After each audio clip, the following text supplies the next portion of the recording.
All right, so welcome back to Climbing Mount Sophia. I'm happy, very happy to be back with Jordan Hall. Thanks for coming, my friend. It's good to see you. Yeah, it's nice to be here. So, I've been reading based on your recommendation of the book a few times, For the Life of the World from Alexander Schmemann. It was interesting partway through seeing a footnote that he was friends with Solzhenitsyn, Uh, and I thought, okay, that's a cool connection there. But it's a specifically, crossover in the Marvel Cinematic Universe. yeah, that's right. Yeah, pretty big one. A big Seems to one, be. yeah. Yeah. I mean, Schmemann's vision of reality in this book is pretty astounding, I find. But I specifically wanted, so there's a one of the reasons I love talking to you, and I think especially now that you've moved more towards Christianity, I'm really interested to see what we can play with is, I mean, your capacity to play with ideas and frame them and move around them is something I aspire to. It's something that um, yeah, I love sort of playing with ideas with you. And I'm curious about what we can do if we can sort of surrender any need to be orthodox or any need to like say anything dogmatic about, Christianity, but instead just sort of acknowledge, hey, this is a space of play. We just want to just see where we can go with Okay. the notions of our relation to time, um, especially through in and through a Christian lens. So there's a couple of things here in the book that I want to throw out here on the table to sort of get us started, and then we can move out from there. How does that all sound? Yeah, great. Let's do it. Okay. So in the section two of, I think it's chapter three, the time is mission in this book, he talks about, so I'll read a couple quotes here. The real tragedy of Christianity is not its compromise with the world and progressive materialism, but on the contrary, its spiritualization and transformation into religion. And religion, as we know already, has thus come to mean a world of pure spirituality, concentration of attention on matters pertaining to the soul. And that Christians were tempted to reject time altogether and replace it with mysticism and spiritual pursuits, to live as Christians out of time and thereby escape its frustrations, to insist that time has no real meaning from the point of view of the kingdom, which is beyond time. And so there's a lot more really wonderful things that he talks about here. One of them is the way that the Christian failure has given us a world in which there's no time. We're always in a rush and we're always creating time saving devices, which in fact just leave us more bereft of meaning. We're continually striving to make our time meaningful, but in doing so, we find very little rest. We find very little space to pull back and make our time meaningful. And so, through there, where I want to get to is to play with this notion of I think what John would refer to as the two worlds mythology. That there's this other world, and that at some definite point in the future, Jesus comes down, and maybe we all go up somewhere else, or maybe this all gets transformed. And how does that inform the meaningfulness of our time here? How is this spiritualization, the kingdom of heaven over there, and our time here, how do we connect those two? How do we move from this space of feeling time as meaningless because there's something else coming in the future? Okay. So let's the word astounding, you said astounding earlier with regard to Schumann's piece. And that quote you read, particularly the first two-thirds, I think is it's a good idea to take it from the point of view of astounding. Because at least at first three times through, um, I noticed that my forehead goes down. Like, what? What is he saying? Because he says that the tragedy is moving to a space of pure spirituality and the soul, and where what's the exact language? Not where there is no time, and is it timelessness? Beyond time, I think. Beyond time, right? Mm-hmm. To And go ahead. And to I don't ins- think it's being poetic. yeah, yeah. to insist that time has no real meaning from the point of view of the kingdom, which is beyond time. Right. So obviously, in some sense, this has an immediate reaction because, except for the part, well, you may hear that and go, yeah, yeah, that sounds right. Like that sounds like what Christianity describes. You know, there's this thing where God, let's say, lives, or where the Trinity is an impure being that is strictly transcendent to time. Yeah, the Father is pure spirit. Yep, check, check, check. And he's like, no, no, that's the tragedy. Like, wait a minute, how's that the tragedy? Um, and what I noticed is that when I read his stuff, I had to sit for a while with a until something opened up later. And for example, like the way that he ended up discussing the Eucharist, which I suspect you're going to have as a later reading because it is the same level of like, whoa. Um, and I guess maybe first order is that I'm sure that I don't understand him Mm. deeply.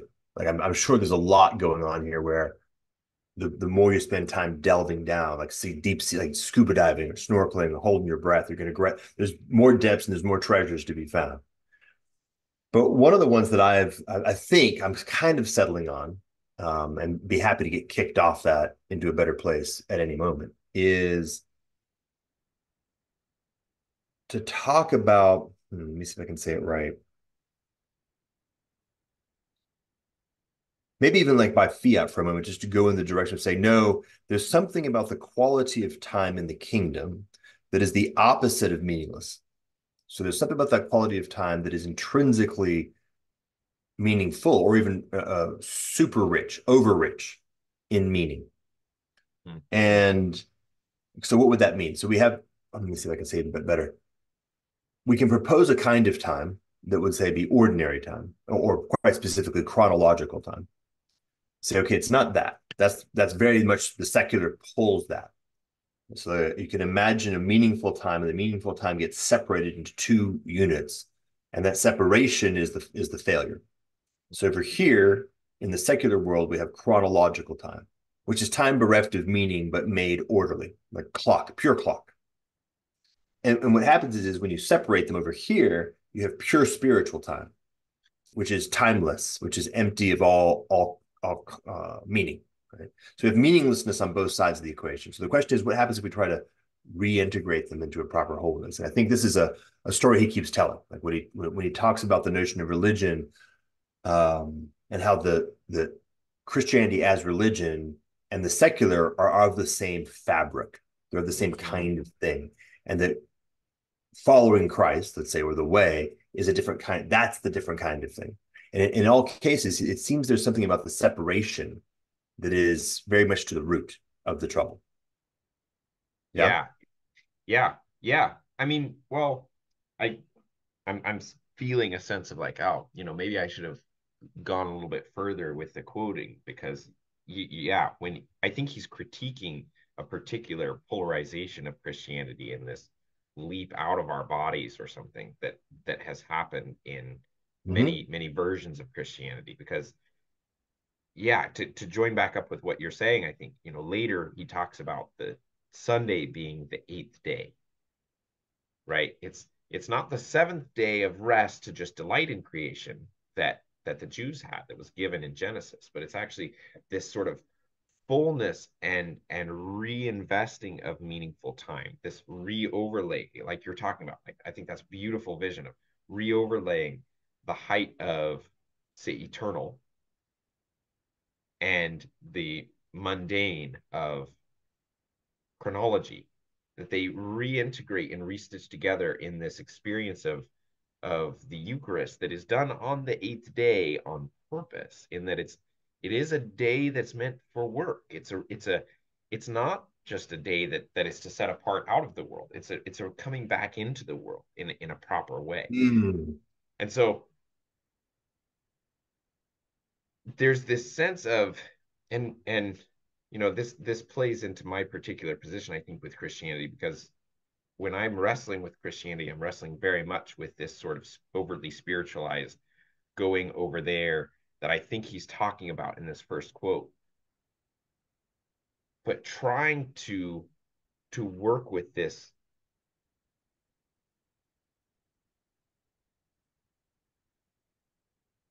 Well, with the sense of that it can be reconciled, because in some ways it feels deeply like how how does that happen? Hmm. Well, I mean, you hit the key word, but I think you're actually interesting enough coming at it from language, reconciled, right? Hmm.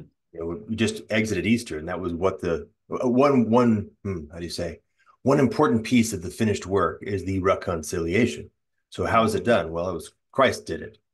What does that mean? I tweeted recently a quote from Marshall McLuhan that just really rang for me, which was, "It is only in Christ that the meaning and the message are in fact perfectly the one." Mm. Same basic idea, right? The reconciliation into a fully integrated wholeness, where we live in a world that keeps them separate, where the medium and the message are perceived as, and in many cases, or in many ways of speaking about it, actually are separate, but that the presence of the kingdom of heaven is grounded in the actual wholeness or integration of these two kinds of things. So, meaning, message, Chronos, Kairos, or chronology and eternity.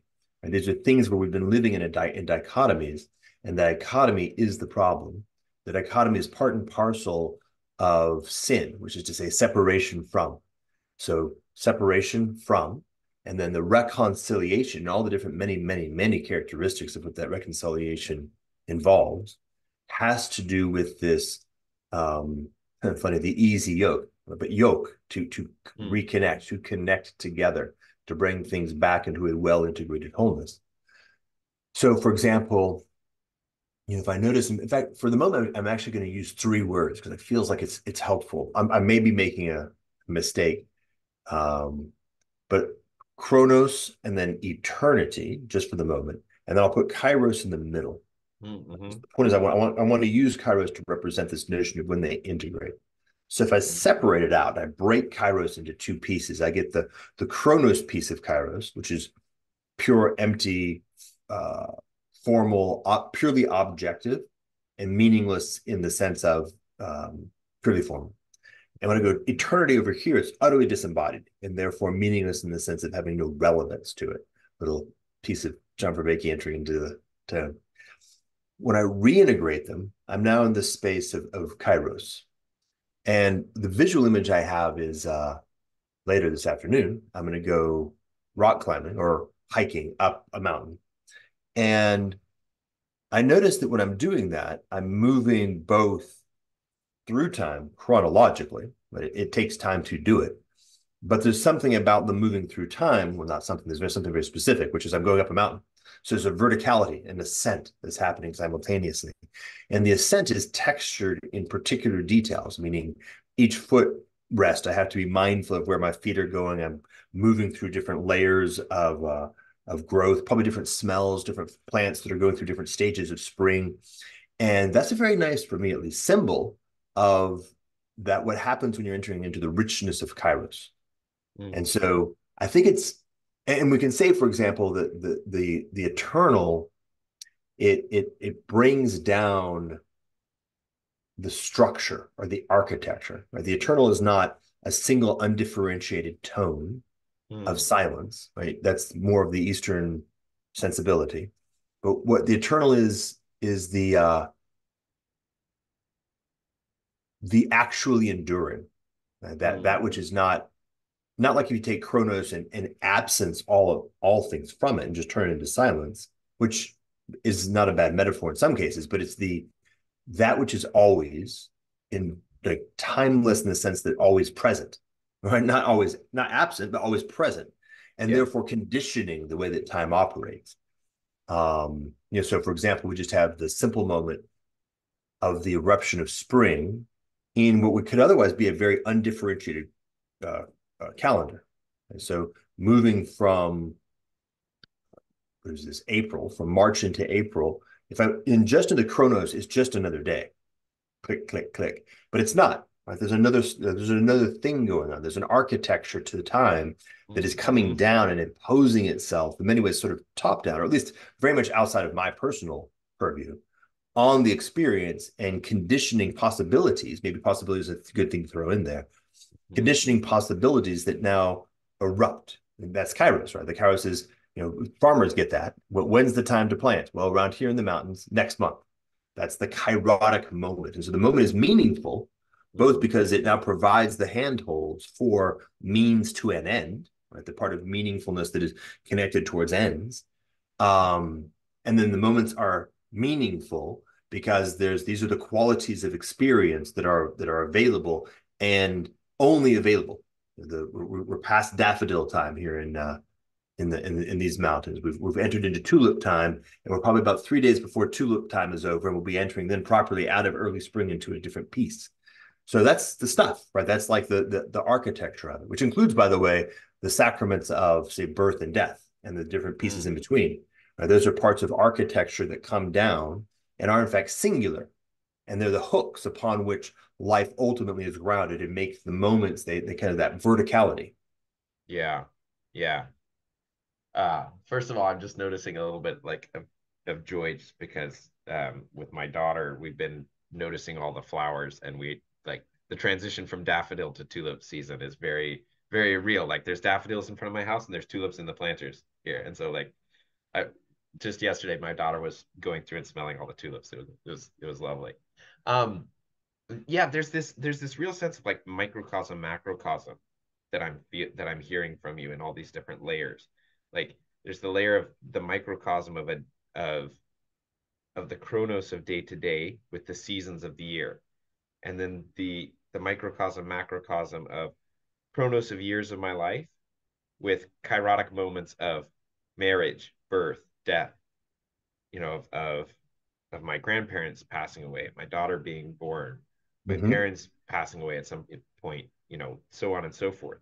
And that I'm getting this sense that there's these there's the chronos, which is in some sense our experience of finite time, and then the interaction with the eternal, that there's an interface between them. But that interface is actually multi-layered, and that if we're getting it right, or if the meaningfulness of it emerges with the proper participation in the kairotic moments where the two touch. Am I hearing you? Yeah, yeah. I mean, the notion that meaningfulness has that always that double-headed Janus sensibility. One is the degree to which the a moment emerges where a certain possibility is available. If you want to smell the tulips, now's the time. Yeah. And then it's gone. Right? And so the means to the end have a passing, right? They have a location in Chronos, but also the overlap is the possibilityness. Right. So the Chronos is indifferent. The richness of it, of the possibility and the how do you say the architecture or the irreducibility of the nature of that possibility, almost like its shape in some sense. That there's, if I were to sort of graph the presence of the possibility of interacting with tulips, it goes like this, right? And it's got a Yeah. shape. And this part right here is can do, and this part is can't do. Um, and then the flip side, of course, is the interior, like the subjective aspect of that, which is the quality of that possibility. As your daughter well knows, right? So this is like the meaningfulness in the sense of your interior experience. So the meeting is actually quite beautiful to have such a beautiful, simultaneously very simple thing, which is a child smelling a tulip. um, you have both the objective characteristic of the possibility, which is to smell the tulip, and you have the subjective experience of that possibility, which are, of course, perfectly joined. And I think that's the thing. Um, and so you can say, okay, there's these things that are coming down on just simple chronos. And now, of course, what ends up happening is I noticed that simple chronos is more of an artifact of mind. It's not really a thing at all. It never really happened. And of course, Mm. this other thing over here, which we might even call simple eternity, also is just a figment of our imagination. They're ways of thinking about things that are somewhat helpful, but they're not really part of reality. Reality is now here. And we notice that reality has this characteristic of, oh, wow.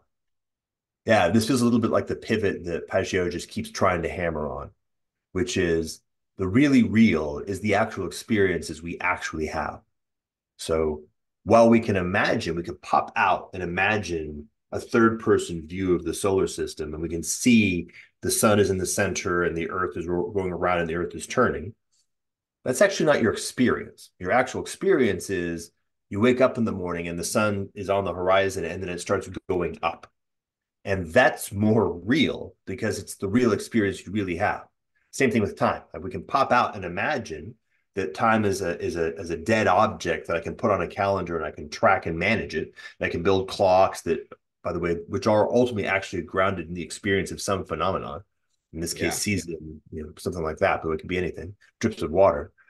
Um, Sorry, that was a bit of an aside, but the point is Einstein points out that the way that we produce something like objective time is actually an artificial conjunction between two forms of lived time, and we coordinate them.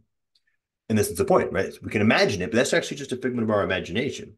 The real thing is our actual flow of experience that has all these characteristics to it. So this, I think, is very much where Schmemann is trying to return us to, is to recenter ourselves on lived experienced time, and notice that lived experienced time has this potency to it, and it has a way of grasping it from the point of view of that which is um, like deeply part of the structure of reality, instead of saying eternal, deeply part of the structure of reality, and the parts that are quite ephemeral, and these many layers and relationships that we become as we become more fully in relationship with them. We Mm. actually ourselves become complex and subtle. We sort of unfold ourselves like that tulip blossoming into this set of affordances. That is the way. That's what we are called into. Like that's the actual thing that Christ is calling us into, not an exiting from, but rather an entering into. Okay. So the thing coming up for me here is something I've been thinking about a lot is joy. And and joy as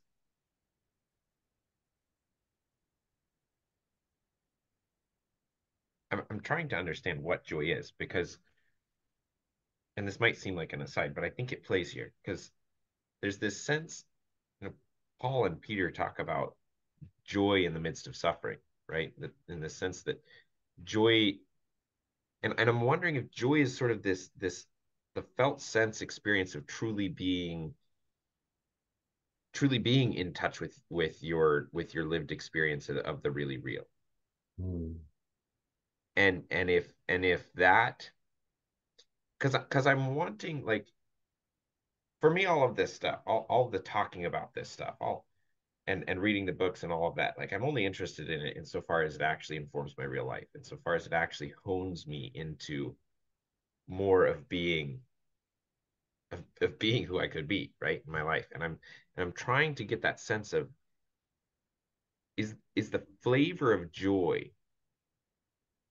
the being in harmony with your real lived experience and the coming together of these aspects of time.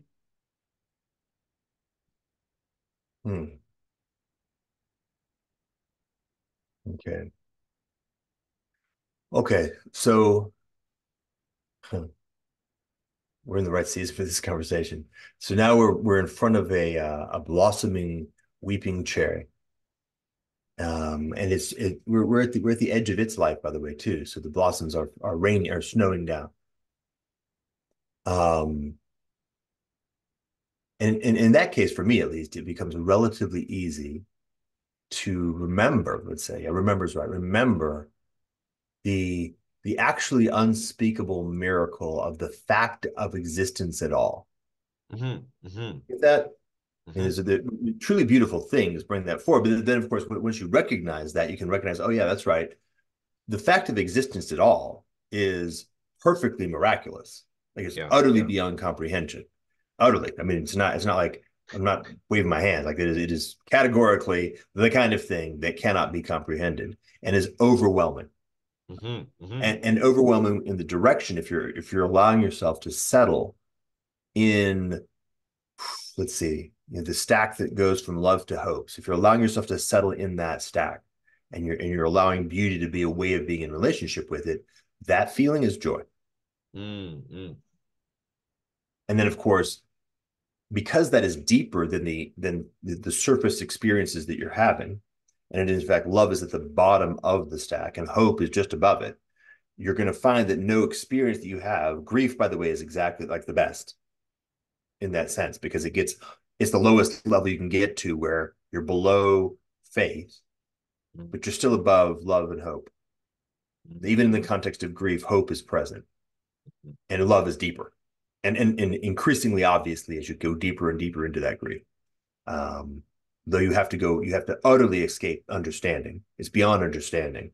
And in fact, beyond faith. Your faith cannot withstand grief, but hope and love do. Right? And so then when you hit there, once again, joy. So I would say that joy is the penetration through the ground of experience. Whee! Yeah, when you're in a relationship with reality, let's say just again that tree, the tree ultimately, in some deep sense, is a symbol orienting me towards God, which is a mm, symbol orienting me through my own understanding, my own faith, my own hope, all the way back into the love that is broadcasting, radiating through all of creation from the moment of creation, right? You can actually, whoa. And then if you can in your heart feel that, then that experience of that quality of relationship with God, that's another good name for joy. mm,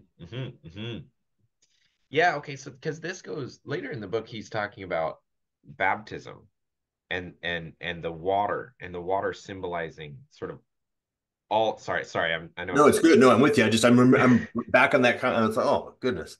I, I'm jumping forward here because yes, first of all, yes, that was fantastic, and I'm just wanting to move from there into water as being the sort of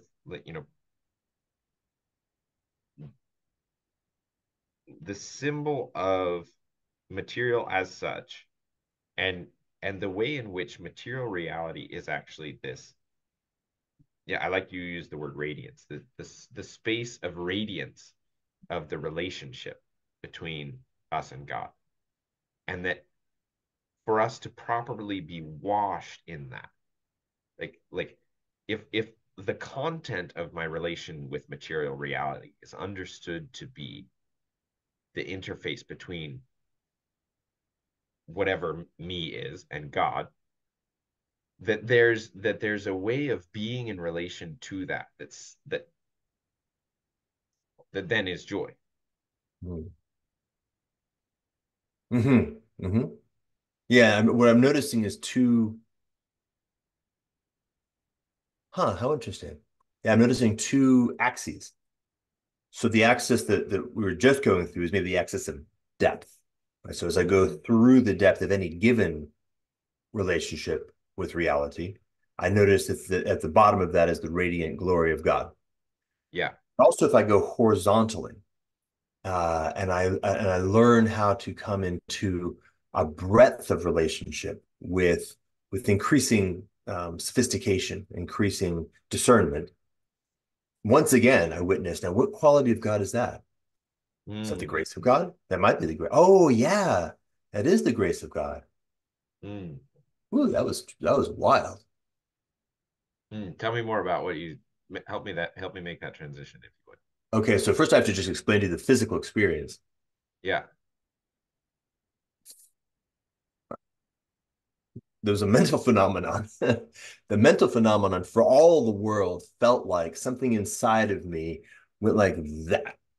Mm, Right. So it had and literally I almost felt dizzy. Like I felt like, and it flipped. So we talk about grace, like grace as a dancer. Well, mm-hmm, grace, I guess if I can walk you there. um, what does it mean to have grace in the sense of a dancer? mm, It means to have a remarkably fine-grained,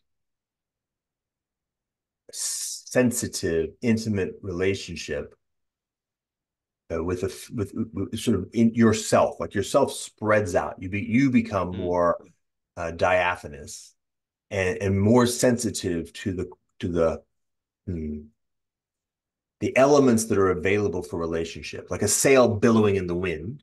But in this case, you're billowing not just in the wind, you're billowing in this extremely subtle set of possibilities to which you are uniquely attuned. And it actually requires, yeah, whee, uh, think about this in the context of like uh, kissing your wife's neck, Hmm. and Hmm. the sensitivity of the skin of her neck and the sensitivity of your lips, right? There's an affordance there. Or to be even more precise, an infant suckling on the mother's breast, right? The breast and the baby, the whole baby, not just the baby's mouth, but the whole baby. These are coming into a brutally intimate, complex. There's lots going on. Like it's not a.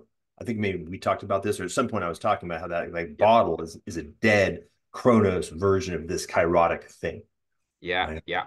And as this complexity on both sides comes into relationality, and you get this point where you're increasingly held. So the point here, of course, is that the grace of God is the simultaneously the holdingness, the possibility of holdingness of you in a kind of, back to our dancer, right? In a kind of a wildly subtle, Mm-hmm. wildly um, differentiated and particular, but perfectly conformed with your particular. The Mm-hmm. grace of God is actually able to reach down to kenness, and enliven and unfold all the different characteristics of you, while holding you in a perfect dance and bringing you forward. Right? So it actually is this perfect, like that mother's nipple, but for the whole of you forever, right? And just a constant unfolding. So an invitation into that dance. And Mm. all the different elements of, like, remember how the mother's nipple like feed is soothed, like the child is hungry, and there's a sense of like wrongness, a sense of out of reconciliation, right? A sense of Yeah. brokenness happens. Well, there's a soothing and a holding and a bringing and a reconnection, a reintegration, reminding back into the depths of the womb, like the depths of actually being fully held and completely, perfectly safe and connected, so that the possibility of growth comes back out again. Uh, Yeah. yeah, so the glory and the grace. Oh, that's really good. Yeah. Okay, and I love that. I love that that image of the mother's breast and the infant too, because not only is there the sort of like the desire and sense of lack on the side of the child, and then a fulfillment and reconciliation, but also in and through that fulfillment and reconciliation is a infusion of of moreness, of more strength to expand towards an ever deepening encounter. Yeah, yeah, and just walk it down just a few steps, because you have this soothing, Mm. Hmm. soothe, settle, rest, come to rest, dear one, right? Which again, love is at the bottom. Hmm. Rest back finally, fully, utterly in the love that is present. Any part of you that recoils from the ability to receive that love, that nurturing that is an element of the expression of the divine, that is present and always available to resource you so that you can grow properly and unfold in a healthy way in this world, my child, right? And that will also be there. When we just talk about the grace of God and how, like, the ability to receive love, like how it's so hard for us to receive love qua love, and that notion of the parental relationship, that's what we're talking about. We're talking about the fact that it's not just, oh man, we're so crude. It's crazy. It's like we're trying to do this with like stone clubs. It's brutal. We're It's not just that kind of God loves you in this abstract sense of like, yo, I love you, man. No, it Yeah, is yeah, the yeah, ability to actually provide that true rest, that true yeah, soothing, right? To actually reach every element of you, every part of your heart that is wounded or afraid, every aspect of you that has even the least bit of out ofness, to be properly, actually held, connected, healed, and reintegrated yeah, into really resting in that absoluteness of actual care, yeah, which then nurtures in yeah, all the diverse ways, right? Because we're complex beings. And then from that nurturing, rebuilds, right? It reinvests with the capacity. yeah, yeah. And the sort of, and there's something you said earlier, that recognition of being held fundamentally, right? Which I think is a sort of fundamental humility, a turn of recognizing that I don't in fact hold myself, the miracle of existence, as you said, right? That that if I truly drop into that space, I truly recognize, realize, deeply realize that I don't hold myself up. And because the thing here for me is suffering. I want to bring in suffering here because Mm. we mostly, to undergo is in some sense to be the finite person in a sense of Chronos, even if it's not fundamental. That undergoing of suffering is that, and at the same time, the actual space made available to you that you are suffering. I think suffering is in some sense the actual experience of having only a certain space available to you, and that if you can sink down with humility into this sense of Mm. I am fundamentally given. I can't, it's not mine to force into this space that's Mm. given, but Mm. it's mine to actually, and this is where I think there's a pivot towards I sort of felt this pivot yesterday. I'm curious to hear how it lands. A pivot towards forgiveness. Because there's that sense of like the child rejecting the mother's breast. It, Mm. you know, and the inability to sink down into that love, the inability to actually accept that has to do with a lack of forgiveness. There's a sense of judgment on the world, on God, essentially, right? A sense of judgment that it's not what it should be because I'm lacking, because I'm suffering, right? Because I'm undergoing something, and an attempt, if I'm attempting to hold myself up, I can't sink down into that. But if I sink down into realizing that I don't hold any of this up and that I am truly given to myself, then I can forgive and allow it to be what it is. And then I can maybe sink into it and come into that sort of nurturing love. Yeah. So let's go with there's so many of these different examples. They're all good. Let's start maybe with the notion of dancing. So you're Mm, trying to dance and you're dancing with a dance partner. And you're out of the group. Like you're not resting in that space. And I think these are how the moves work. And this is very much tied to the fact that we also are trinities in the sense that we have self-awareness. Right? So we are not just able to be in the world with awareness, we also can be aware of our awareness. And and that movement towards that, when you say judgment, who's judging? Well, it's this one, right? What's this one judging? This one's judging that one. Right. So yeah. it gets things out of order. So you've got the reality you're in relationship with, you've got your capacity to be aware and in relationship, and then you have your ability to be aware of your awareness. Okay. So that you're dancing, you're endeavoring to dance. And you're Mm-hmm. not in the group, it's not flowing. And this one pulls you. Think about how I don't know if you've had this experience. I certainly have. Same thing happens with like riding a bike or driving a car or literally everything. um, as you center yourself more here, you Yeah. are pulling yourself further from here, Mm-hmm. Mm-hmm. and Mm-hmm. therefore Mm-hmm. becoming less and less capable of actually being in relationship here, which is the thing you're seeking anyway. Right. And this is the metanoia, or this is the reversal process, like the turning away piece is you're turning yourself away here, and you're now living in this relationship, which is interior relationship, which can't by its very nature do anything to solve this thing over here other than to rest and Mm-hmm. allow these things to restore themselves to their proper location. And Mm-hmm. this, by the way, is minuscule in its capacity. But if it turns here, it's trying to figure out how to solve the problem, Yeah. right? It's trying to Yeah. figure out how to solve the problem utterly incapably, and everything that it does is making it worse. Which, again, you can think this: the answer to dancing is to relax. Like the answer to making love is to relax. The answer to riding a bike is to relax. Like if you're quote unquote in your head, which is really what you actually are, is in this location, you're further and further away from the thing that you're trying to get to. And then what happens is, okay, let's tease this apart. Let's be very precise. Frustration, Mm-hmm. there's an energy that builds. We have a quality of energy. And that energy is the energy for actually doing the thing. And so we're trying to dance. And there's an energy involved in getting all these pieces of our body to and all of our perceptors and all of our actuators to come together. And so it's an energy that's building. And what we're doing is we're pulling that energy from here where it's properly deployed in that graceful way, right? Here, to where it's improperly deployed. And what happens with frustration? What happens with frustration is the energy is not flowing to where it wants to go to, so we increase the energy.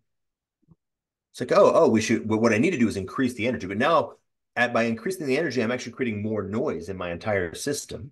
And if I get in a little bit of a loop where this guy right here is like, well, just increase the energy, right? This is the whole story of Einstein, like pushing on the door. It's not going to work, but you might push harder and harder and harder. And so Yeah. frustration gets you locked in a loop. And because the loop throws you into more and more sin, right? More and more inability to hit the mark. Um, if your response to that is anger, anger is just a building of energy. That's all anger is. If you can't then turn that anger properly, which is very difficult when you're operating in a coarse-grained, improper relationship, then you get frustrated. And you can see this with like back to that infant. Like the infant actually, it makes me laugh how frustrated an infant gets when it can't latch properly. Yeah. The head pops back, bangs, starts banging his face against the nipple, and it's so perfect an example of this totality of life. And what does the mother do? The mother soothes. The mother brings back. Let's simplify. Bring it back. Dancing, settle, because you have to return. Right? You have to go through another repentance. You have to go through Yeah. this process of repent, which is literally just break this cycle, let go, Yep. reorient back into the proper orientation or posture for relationship. That is forgive, right? Forgive, let go of all the things that have pulled you here, which in many cases for us, when we say forgive, we would say something like, I'm living in a narrative. Like as you further you go here, the more you're actually living in a narrative. Forgive is to just let go of the narrative. I'm no longer putting my energy in the narrative. I'm putting my energy back into relationship. Okay, so repent, forgive, and now re-enter back into the possibility, the invitation of grace, which then, of course, that's humility. Now I'm allowing myself to settle, like rest. Remember that it, in fact, is God's grace that is the underlying real texture that has the possibility of doing it ever anyway. And allow myself to literally, like back to the child, like unfold, like a sigh and relax back into that relationality. And then I can start getting carried back along. Mm-hmm. Mm-hmm. Mm-hmm. I'm Mm-hmm. just no, I'm noticing how many times rest comes up in there. This this it's so ingrained for me, the sense that if something's going wrong, I need to try harder. You know, like, oh, there's a problem. Something, something feels off about the world. Well, what needs fixed? I need to look around for a problem to address, or some tool that needs, there's a screw loose somewhere and it needs turned. And so you just start turning all the screws, and then things. So, I mean, in my personal life, someone quite close to me recently went through like a full psychotic break. That was quite surprising. Um, and one of the things I've noticed in that is there's a sort of, it's very much this process. You get internalized, you get stuck on something, and then you just loop around and around and around and around that thing until, people use the term lose your mind. I think it's more like you lose your body. Mm-hmm. Like your mind's all you have left in some sense. Mm-hmm. Yeah,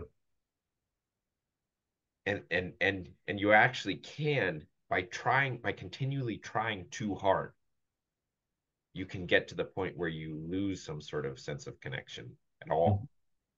But it's actually the trying too hard and the refusal to genuinely rest.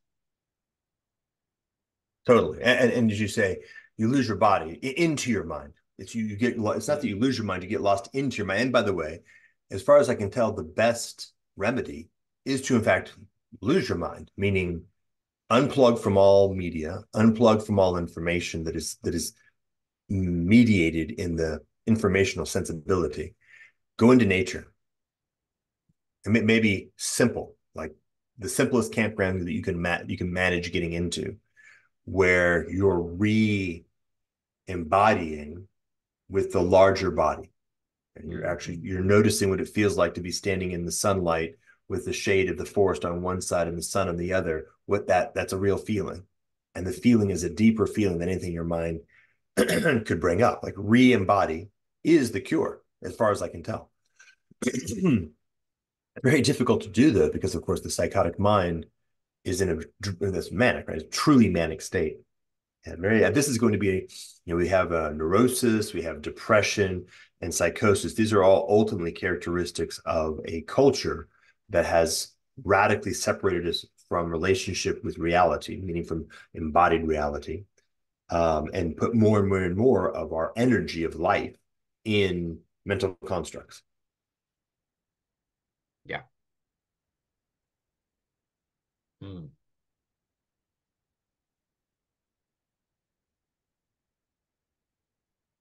Sort of conscious of two things. I want to like move to the person of Jesus here, but I also am conscious of time a little bit. How much do you want to do? Another 10 minutes maybe or so? Yeah, Is that sounds okay? great. Okay. Because I just notice how much I hear about Jesus in culture, people talking about Jesus and about, I'm around a lot of sort of evangelical Christians broadly. And but there's this very sort of it does the sense I tend to get is this overly spiritualized, Jesus is going to come and take us out of here. And it feels to me like that reinforces our sense of moving away from the world rather than moving into experience. At least that's what seems to happen. And so I'm wondering how we go about re it just sometimes it feels difficult to me because it seems like Jesus is our path back into the deep right relationship. But Yeah. then Jesus is mostly being used as a path out of it. No, he's not. What's happening? Well, I mean, yes, he is, but here's what's happening, I think. Um, it's very similar to what we were talking about. Let me see if I can figure out where it was. Okay, I'll just have to recapitulate it. Step one, exit reality and invest yourself in a mental model of reality and present that as being reality. This is that Right. separation. So instead of living in uh, kairotic reality, we actually separate Cronos, and then we imagine that Cronos is more real than Kairos. That's the move. Our mental model of time. What time is it? 3. Really? Three is not a thing, man. It's definitely not 3. It's this, right? That's that Pajot, right? Just keep that notion of regrounding ourselves. It is less real to say that I am on a orb orbiting a sun, orbiting a galaxy, than it is to say that I am in the center of the universe. It is less real to say that. It may be more um, objectively true, but here the word objectively, I'm going to put quotes around it because I want to diminish its meaningfulness because that's towards the direction of meaningless. The more I go in that direction, the less meaningful it is. And if I go towards the meaningfulness, it's useful in service to a deeper meaningfulness, which is, in fact, as you said, how does this actually make my life more alive? How am I more alive in the world? Okay. So, step one, exit the real world and project a mental model. Or when the mental model of the real world, I'm something like a 3D avatar moving through a 3D space mesh that has a series of objects that have certain, things that I can do with them. There's a screen in front of me, and I have these sort of things. They have names to them. I can zoom in and out, like literally that notion of I'm living in a simulation. If you're like a simulation theorist, I'm going to propose that a lot of these evangelicals are kind of like doing the same thing psychologically. This, if you can really imagine to do this reintegration where the eternal and the chronological remember, actually the right way of putting it, remember that they have always already been part of a fully integrated richness.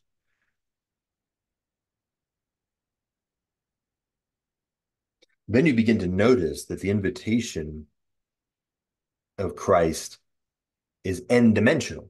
Maybe that's a way of putting it, right? Mm. If we imagine that the reality that we're interacting with is best described as a 3D model, Mhm. then the only ways that we can move around that 3D model that would be interesting would either be to delete out of it entirely or to move sort of this, the simple version of vertical, right? Heaven is up, right? But okay, heaven's not up. Heaven is what? Well, maybe it's delete out of it entirely. Huh. Reality is not a 3D model. Reality is uh, there's a richness to reality that is, again, utterly beyond comprehension because the ones comprehending it aren't designed or even vaguely capable of truly being in relationship with the infinite in all of its velocity, all of its variability, and the infinitesimal and the infinite and the way that it bursts through all possible limitations. The invitation of being in relationship with the kingdom of heaven is the invitation of growing more and more capacity to be in relationship with the infinite in all of its possibility. So it's imagine like what is that? Okay, imagine a sphere. Yeah. And imagine initially it's a very simple sphere. So it's like a rubber ball. Okay. And first step, or a balloon, right? So it's only slightly inflated. And then you blow into it so it gets bigger. Right? So the volume of the balloon increases. Right? Yep. But now imagine, I'm not sure if I can describe this in a way that it can actually be transmitted for imagination. Um, oh, I know. Did you ever, as a kid, play with those things that smelled really powerfully chemically, and you'd put them on the end of a straw and you blow, and they'd make these really variable, multicolored balloons, bubbles? Oh no. Oh man.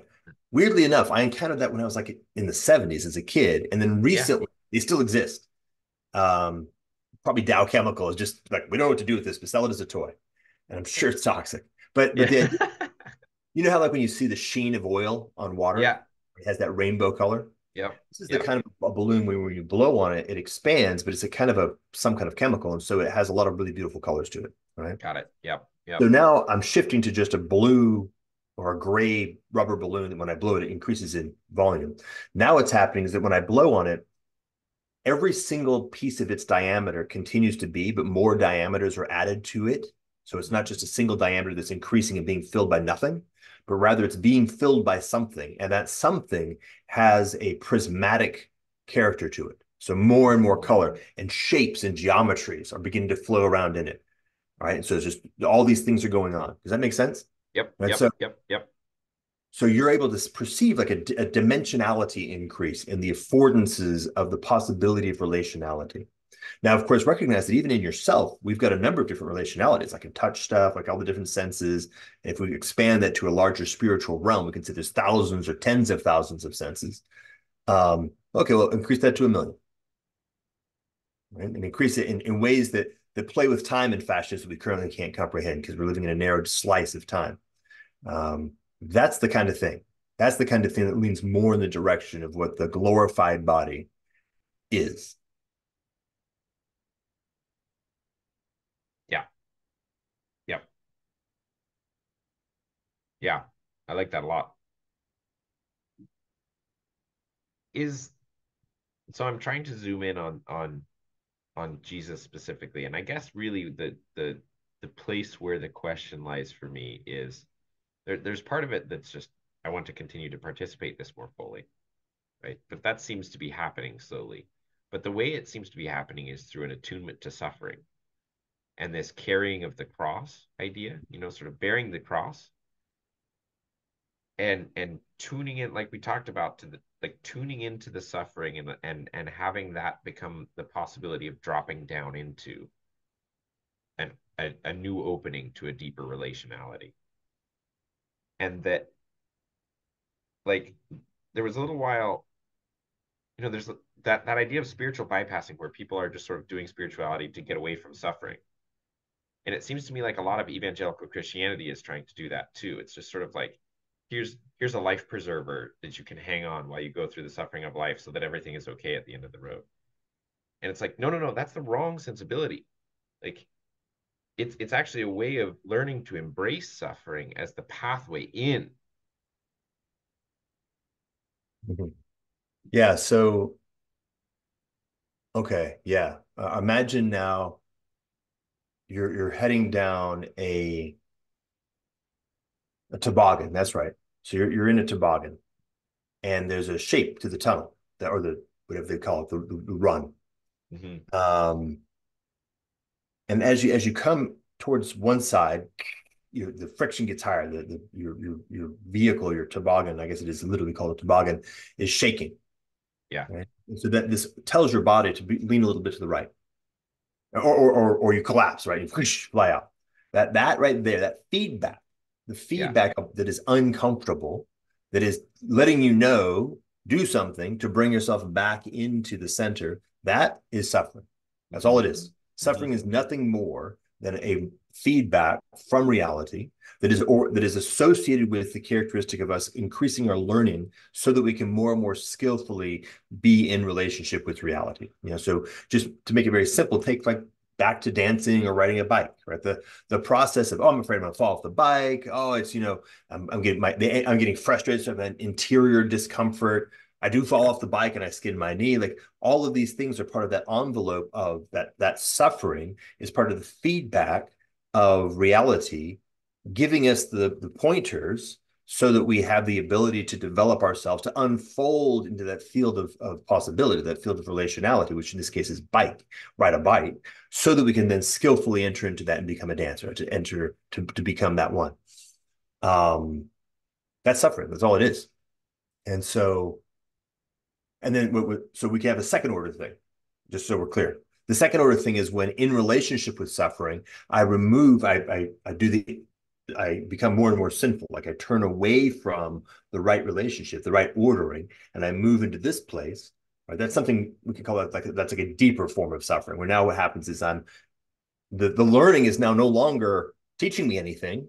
I'm just grinding my face against the wall because I'm not even paying attention to the fact that that's teaching me that I should move my face that way. Right now, Yeah. I'm getting more and more caught here, and the energy is coming up, so I'm getting more and more confused and more disordered in my choices and out of in a chaotic frame. Right, so that's sort of the vector of suffering, if we want to call it sort of bad suffering or suffering in its deeper negative sense, is that vector. Right? But if we're able to once again go through that arc of repentance, forgiveness, humility, rest, we're then back into ordinary suffering, which is merely the undergoing to be able to have the learning necessary to grow. Yeah. Yeah. Right. Right. Now, Christ's suffering is very meaningful in this sense, right? Because he is taking on the reconciliation of all of creation. Mhm. So that's a lot. Uh-huh.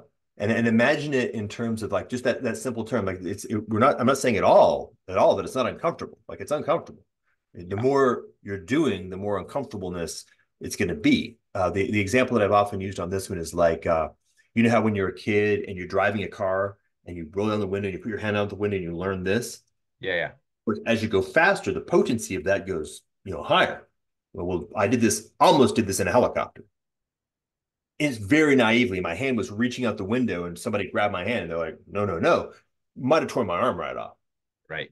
All Right. right. So that's the more intensity that you're in relationship with, the more intense the suffering will be. Right. Yeah. And of course, if we're not able to handle that suffering, then we will have trauma, we will have breakdown, and we require more healing to become capable of once again coming back into relationship with the wholeness. Right.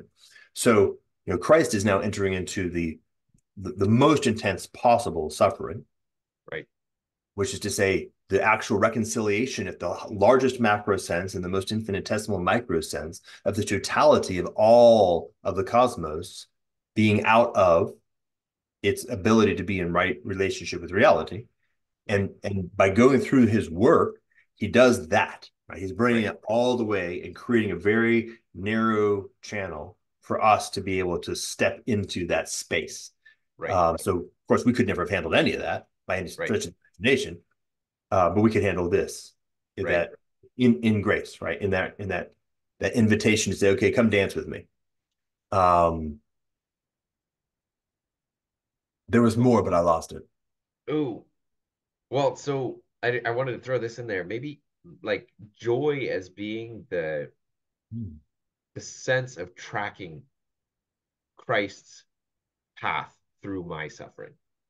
Mm-hmm. Yeah, that's right. Yeah, because that's right. Like that's that that's that realization of all things. Yeah, of the and to go suffering and the back to like the process. notion of like our sort of tobogganist, Yeah, where yeah, yeah.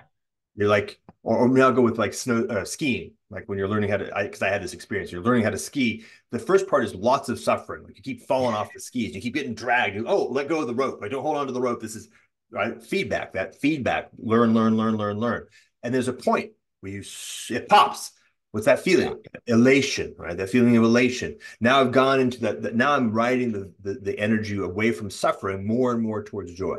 Right. And as I become more and more capable of engaging in this complex relationality with reality, and just to take that, move it out from water skiing whoosh, to the whole of life. That feels like a good place to stop. Yeah, that was nice. It's fun, brother. It's nice playing with you. Always a pleasure, my friend. Thank you so much. Yeah. I'll have a wonderful day. You too. Bye bye.